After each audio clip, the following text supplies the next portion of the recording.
Guys, അപ്പം ഞാനിപ്പോൾ ഇരിക്കുന്നത് എവിടെ വെച്ചാൽ ഞാൻ 1ാം ക്ലാസ് മുതൽ 4ാം ക്ലാസ് വരെ പഠിച്ച സ്കൂളിൻ്റെ മുന്നിലാണ് കേട്ടോ.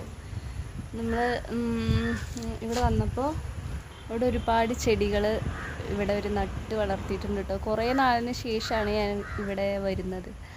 അപ്പോൾ കണ്ടതാണ് ഇവിടെ പവിഴമല്ലി എന്ന് പറയുന്ന ഒരു മരമില്ലേ, പൂവില്ലേ, പവിഴമല്ലി. അതിൻ്റെ മരത്തിൽ നിറയെ പൂവുണ്ടായിട്ടുണ്ട് കേട്ടോ.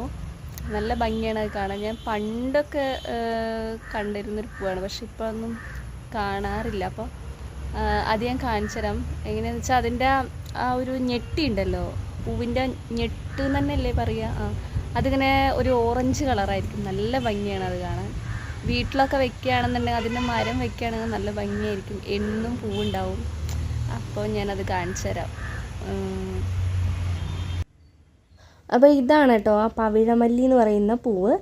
നല്ല ഭംഗിയുണ്ട് കാണാൻ. കണ്ടാലൊരു മുല്ലപ്പൂവിൻ്റെ ഒക്കെ പോലെ തോന്നും, പക്ഷേ ഈ ഓറഞ്ച് കളറാണ് അതിനെ വ്യത്യസ്തമാക്കുന്നത് കേട്ടോ. മാത്രമല്ല ഇതിന് നല്ല അടിപൊളി സ്മെല്ലാണ് കേട്ടോ.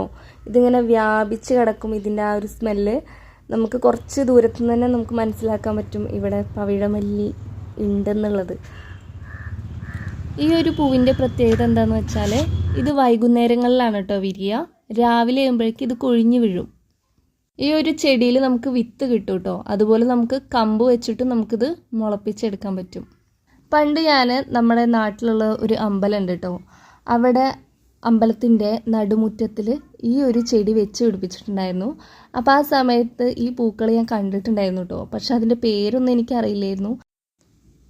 പിന്നെ കാണുന്നത് ഞാനിതാ ഈ ഒരു മരത്തിലാണ്. അതിൻ്റെ മുന്നേ വീഡിയോസിലൊക്കെ ഒരുപാട് കണ്ടിട്ടുണ്ടായിരുന്നു കേട്ടോ. ഫൈനലി ഞാനിതാ ഈ ഒരു മരത്തിൻ്റെ ചുവട്ടിലെത്തിയിരിക്കുകയാണ്.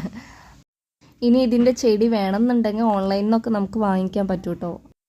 അങ്ങനെ ഇതാ ഒരുപാട് പൂക്കൾ നമുക്ക് കിട്ടിയിട്ടുണ്ട് കേട്ടോ. ഇതിപ്പോൾ പണ്ട് മുല്ലപ്പൂവൊക്കെ പറിക്കാൻ പോയ അതേ ഒരു ഫീലാണ് കേട്ടോ ഉള്ളത്. ഇനി വേണമെന്നുണ്ടെങ്കിൽ ഇത് നമുക്ക് കോർത്തിട്ട് മുടിയിൽ ചൂടാനൊക്കെ പറ്റും. പിന്നെ ഞാനിപ്പോൾ നിൽക്കുന്നത് ഞാൻ പണ്ട് പഠിച്ച സ്കൂളിലാണ് കേട്ടോ. ഇവിടെ ഒരുപാട് ചെടികളുണ്ടെന്ന് ഞാൻ പറഞ്ഞു. ഇവിടെയുള്ള ഒരു മാഷ് വെച്ച് പിടിപ്പിച്ചതാണ് കേട്ടോ ഈ ചെടികളൊക്കെ. പണ്ട് ഞാൻ ഈ സ്കൂളിൽ പഠിച്ചതിനേക്കാട്ടിലും നല്ല ഭംഗിയിലാണ് കേട്ടോ ഇപ്പോഴും ഈ ഒരു സ്കൂള് ഉള്ളത്. ഇവിടെ പഠിക്കുന്ന കുട്ടികൾക്കൊക്കെ തണലത്ത് ഓടി നടന്ന് കളിക്കാനുള്ള ഒരു ഏരിയ ആക്കി മാറ്റിയിട്ടുണ്ട് ഇവിടെയുള്ള ഗ്രൗണ്ടെല്ലാം. അപ്പം ഞാൻ അവിടെയൊക്കെ കുറേ ഇങ്ങനെ ചുറ്റി നടന്നു കേട്ടോ. എനിക്ക് ഇവിടുന്ന് പോകാനേ തോന്നില്ല, കാരണം ഒരുപാട് ഓർമ്മകളൊക്കെ സമ്മാനിച്ച ഒരു സ്ഥലമാണ് ഈ ഒരു സ്ഥലം. പിന്നെ ഇത് നമ്മുടെ സ്കൂളാണ് കേട്ടോ. സ്കൂളിൻ്റെ ഫ്രണ്ട് ഭാഗത്താണ് ഞാൻ നിൽക്കുന്നത്. ഇന്ന് എന്താണെന്ന് വെച്ചാൽ ഇന്ന് ലീവുള്ള ദിവസമാണ്, അതുകൊണ്ട് കുട്ടികളാരും ഇവിടെ ഇല്ല. അപ്പോൾ ഞാൻ ജസ്റ്റ് ഇതിലൂടെ അങ്ങനെ നടന്നു നോക്കിയിട്ടോ. ഇവിടെ ഫുള്ള് നല്ല തണലാണ്. അപ്പോൾ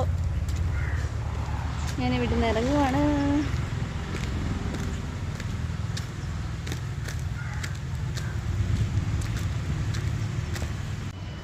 എൻ്റെ വീട്ടിൽ നിന്ന് ഏകദേശം ഒരു 10 മിനിറ്റ് ദൂരമേ ഉള്ളൂ കേട്ടോ ഇങ്ങോട്ട്.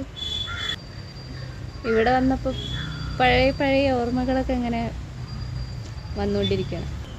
ഇവിടെ ഒരു എന്താ പറയുക, അങ്ങനെ ഒരു ഇരിക്കാനുള്ള ഒരു ഏരിയ ഒക്കെ ഉണ്ട് ഇവിടെ. അപ്പോൾ ഞാനിവിടെ ഇരിക്കുകയാണ്.